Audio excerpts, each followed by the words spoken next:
জনগণ মন অধিনায়ক জয় হে ভারত ভাগ্য বিধাতা। বন্দে মাতরম, বন্দে মাতরম, বন্দে বন্দে মাতরম। বোন বোন, আজকে স্বাধীনতা উপলক্ষে কি বানানো যায় বলতো? 3 রঙের কিছু বানাতো। কি বানাই? চল তাহলে 3 রঙের রসগোল্লা বানাই, চল। সবাইকে জানাই স্বাধীনতা উপলক্ষে আন্তরিক শুভেচ্ছা। আজ পিসির ছেলের আবদারে ও 15ই আগস্ট উপলক্ষে আজ বানাবো 3 রঙের রসগোল্লা। কড়াইতে 1 লিটার দুধ দিয়ে গরম হয়ে আসলে ওতে ভিনিগার দিয়ে ছানা কাটিয়ে নেব।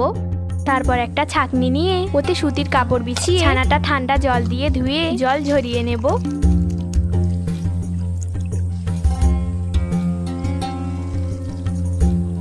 তারপর একটা প্লেটে ছানাটা নিয়ে ওতে 2 চামচ ময়দা দিয়ে ভালো করে মেখে নেব।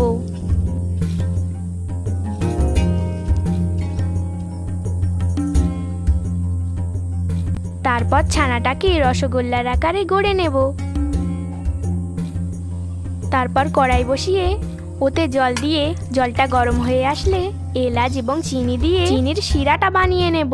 তারপর রসগোল্লাগুলো চিনির শিরায় ছেড়ে দেব। তারপর 30 থেকে 40 মিনিট ফ্লেমে ফুটিয়ে নেব। তারপর ঢাকা খুলে রসগোল্লা এবং চিনির শিরা তুলে নেব। হাফ রেখে দেব। ওই শিরাতে অরেঞ্জ ফুড কালার দিয়ে রসগোল্লা ছেড়ে দেব, নেড়ে তুলে নেব। তারপর আরেকটু চিনির শিরা দিয়ে ওতে গ্রিন ফুড কালার দিয়ে রসগোল্লাগুলো দিয়ে ফুটিয়ে নামিয়ে নেব। নামিয়ে নিয়ে পরিবেশন করব 3 রঙের এই অসাধারণ রসগোল্লা। প্রিয়জনদের সাথে ভাগ করে নিন এই মিষ্টি স্বাদের অসাধারণ রসগোল্লা।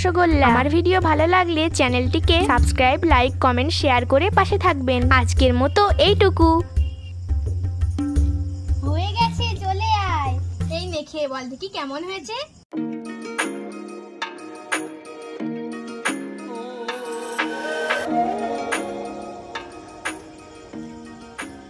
জমে ক্ষীর।